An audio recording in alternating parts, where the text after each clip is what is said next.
Chapter 8. A hand clamped onto her shoulder. She swung around, hoping to land a smashing blow onto his nose. He blocked her swing, gripping her wrist. "Whoa," he cried. "Hold on." "Ezekiel!" His voice was a rasp. "I couldn't call you. I'm losing my voice." She covered her hampering heart with her hand and bent forward. Nausea came in a wave, then passed. She had never been that terrified before. "Sorry I scared you," he said. "I saw you turn down here and came to get you. There aren't any clubs in this section, and it isn't exactly safe. What are you doing here?"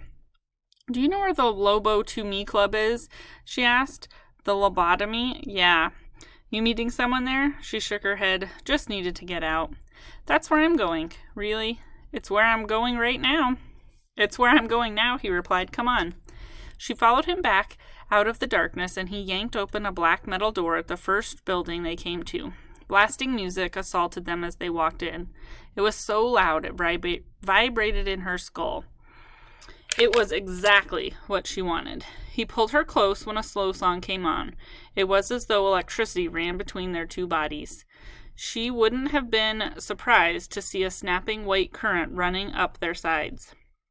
In the wordless exchange, they'd made a connection.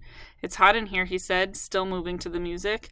Let's go upstairs to the roof." A different song came on. She'd heard it for the first time just that morning on the radio.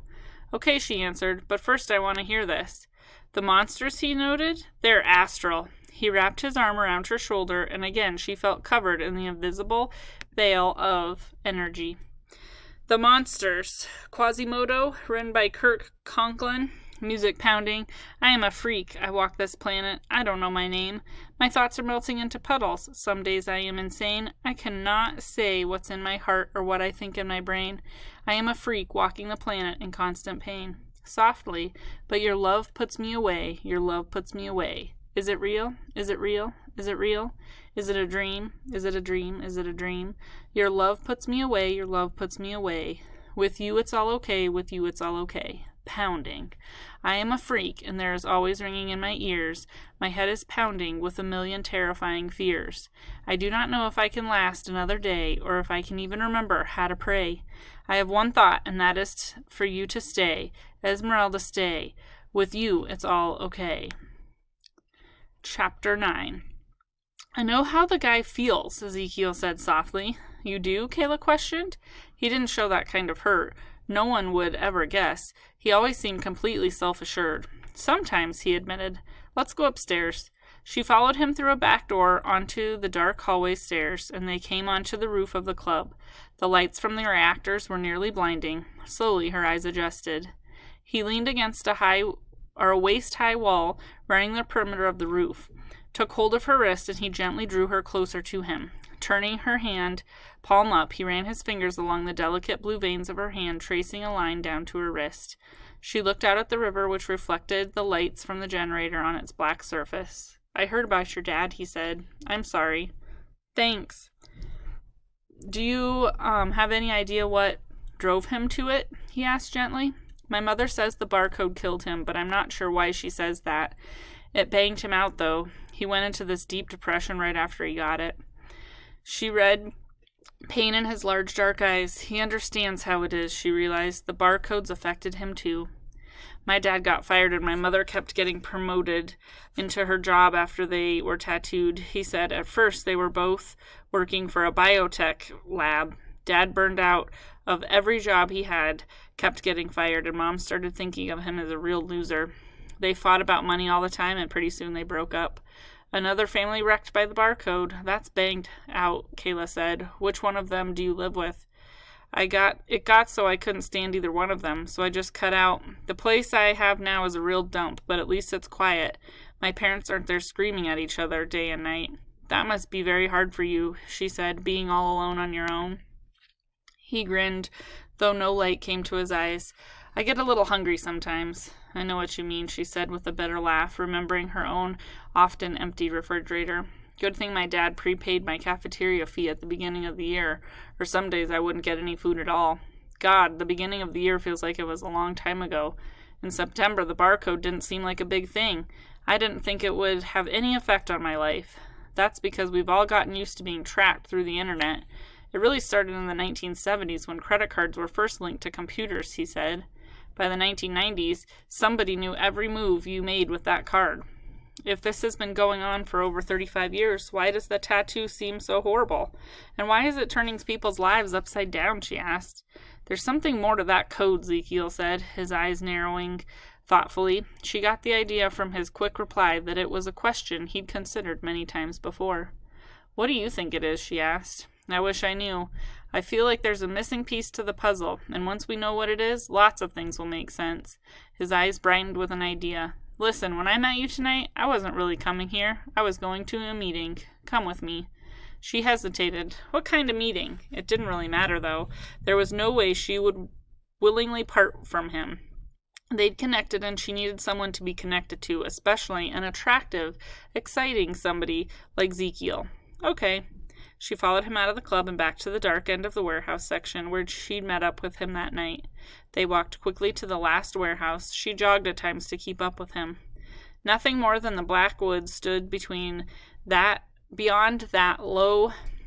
last low warehouse. Even the reactor's lights weren't pointed in that direction, leaving that area in shadow. Ezekiel pulled hard on the metal door, and when they stepped inside, Kayla folded her arms against the cold air. Where have you been? An annoyed voice demanded. And what's she doing here? Kayla turned towards the voice and spied a circle of light at the far end of the darkness. 4 figures sat around the light. Ezekiel took Kayla's hand, and again his touch ran through her like a jolt of electric current. He led her through the black middle area towards the group. I'm here now, he replied calmly.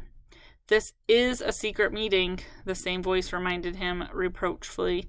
Kayla was close enough to recognize the 4 figures, Mufambi, Allison, August, and Nedra. Nedra was the sharp-voiced one, obviously angered by Kayla's presence. When they were in the lighted circle thrown by a bare bulb lamp set on the floor, Ezekiel took hold of Kayla's wrist and pushed up her sleeve, presenting it to the group. She's okay, 17, not coded. Mufambi smiled at her. Final level, he said with an approving grin. It was good to see him there. She was always calmed by his friendliness. From the very first day they'd met, she'd felt comfortable with him. Nedra, August, and Allison eyed her warily. Where did she come from? Nedra asked. I ran into her and saw she had no barcode, Ezekiel replied. I say she stays. I guess she's okay then, August said. Nedra grunted and stared down at Kayla's chunky-heeled black boots, and Kayla felt a wave of guilt. Nedra was right not to like her, to be suspicious, but not because of the barcode. She would take Ezekiel from Nedra if it was possible. She wouldn't do it to hurt Nedra. She just simply wouldn't be able to turn him away if he came to her. Ezekiel disappeared into the darkness outside the circle and returned with 2 folding chairs, one for Kayla, one for him. They sat as August opened his handheld computer. The monitor lit up his round face. Okay, what are we working on for this issue? He asked the group. Allison spoke first. I want to do an article on cloning. What's that got to do with anything? Nedra snapped. In Europe, they don't have the same bans on cloning that we have. Here, Allison explained, some of the first human clones are now turning 17 and are being refused barcodes. Global One probably wants to get patents on them. Nedra sneered. They have patents on everything else, on human organs, on genes, on chromosomes. Why not patent clones? If you looked at the butts of those kids, you'd probably find the Global One trademark stamped there. Probably, August said with a laugh. But they're still people, and I wonder why they can't get the barcode. Nobody in the government is saying, Mufambi said. The parents of the clone kids are raising a stink about it. They say that not having a barcode makes kids outcasts. That's exactly what we're saying, Ezekiel shouted, getting up and starting to pace. Soon no one will be able to do anything without the barcode. Anybody who hasn't gotten it will be shut out of everything, just like in Europe. Soon? Nedra scoffed. It's already happening. I agree. My friend Amber just had to move, Kayla joined in. Her parents have barcodes, but there's something in the code that's messing up their entire lives. They have no idea what it is, August asked. Kayla shook her head. No. Stuff like this is happening all over the place, Mufambi said. Everything's getting turned around, but in some cases, it's all good. My dad used to feel like he couldn't get a break at work, but since he got his barcode, he jumped right over his boss's head for a promotion. Now he is his boss's boss. For him, getting the barcode has been great. Nice for him, Ezekiel grumbled. But Kayla was sure he was thinking of his own father. She thought of the family and Amber's. She remembered Gene Drake and his housemates. If the barcode was good for the Taylor family, she was glad. But then why was Mufumbi fighting it? Why are you here? She asked him. He shrugged. Principle, I guess. Even though it worked out for my father, I don't like it. It's humiliating to be branded like that. It makes me think of the German concentration camps. Kayla admired that he was able to think of more than himself. It took intelligence and moral strength, she thought, to act on principle instead of simple self-interest. Not many people could do that. It made her like him even more. I don't trust it either, Mufumbi went on. I don't want to put something permanent on my body before I know what it's all about. I don't think they're telling us everything there is. What else could be there? Kayla asked. She thought there was something more to it, but what? We don't know, Mufumbi answered, but the government is too determined to get everybody tattooed. I just know there's something more. He's got to be right, she thought. All her instincts told her that he was. A mere e-card, license, and medical record couldn't be messing up lives like this, could they? You're paranoid, Nedra said. It could easily screw you up if they saw you had too many traffic tickets or bad credit. That would be enough to mess things around if you applied for a job or wanted to buy a house. You don't need any hidden thing. I suppose Mufumbi gave in. It just seems to me that there is something else in there. Allison, I'm giving you 3 columns on the front page for your article on cloning, August told her. Is that enough? Should be, Allison agreed. Kayla noticed that she held a black box about the size of a small nuclear oven on her lap. Ezekiel told August he needed at least 4 columns to write about how Senator Young was hoping to block a bill in the Senate that would make the barcode required for anyone receiving public assistance. They say that people on welfare should be required to make it easy for the government to identify them, he told them, as if people should lose their civil liberties because they're poor. Kayla hoped her job at Artie's Art Supply would pay enough to keep them off public assistance. It was strange to imagine her mother and herself being on welfare. They'd always been so middle class. Mufumbi asked for space to do another political cartoon. I have a comic strip in mind that shows people having to marry someone that the barcode picks out for them. That's not too far-fetched, Allison said. For centuries, people have married mates from their own social class. Now the barcode is creating new social classes. Mufumbi scribbled something on his pad, then began to sketch. For the way he kept looking up at her, Kayla suspected he was sketching her portrait. Finally, Nedra secured her space for an article on the history of the barcode. Let's see what the websites are doing, August said, tapping away at the small computer keys. I want to see what Dave Young's up to, Ezekiel requested. That Dave Young is just a rich guy with a cause, Nedra sneered. That's exactly why he's our best bet, Ezekiel replied. Rich guys are the only ones who can get anything done. His father is Ambrose Young, the head of the Domestic Affairs Committee in the Senate. Yeah, but Ambrose Young isn't like his son, August mentioned, still typing. Didn't you hear that report yesterday? They found out that the Young senior had a ton of stock in Global One. He hit 2 more keys. I'm in. They huddled around the handheld monitor and read. Several links brought them to different related sites. There was a petition in favor of maintaining at least one codeless lane on all highways.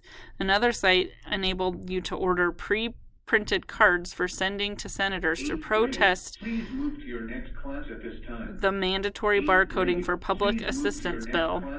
After that, they checked anti-tattoo code websites from around the country.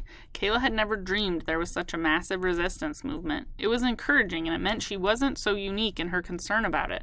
She wasn't a paranoid malcontent. There were even lawyers who agreed with this group and insisted that the barcode was a total violation of civil liberties. Hey, we're in time for a chat on the Dave Young site, Ezekiel remembered. Let me type. August gave him the computer, and Mufumbi sat beside him so that he could type too.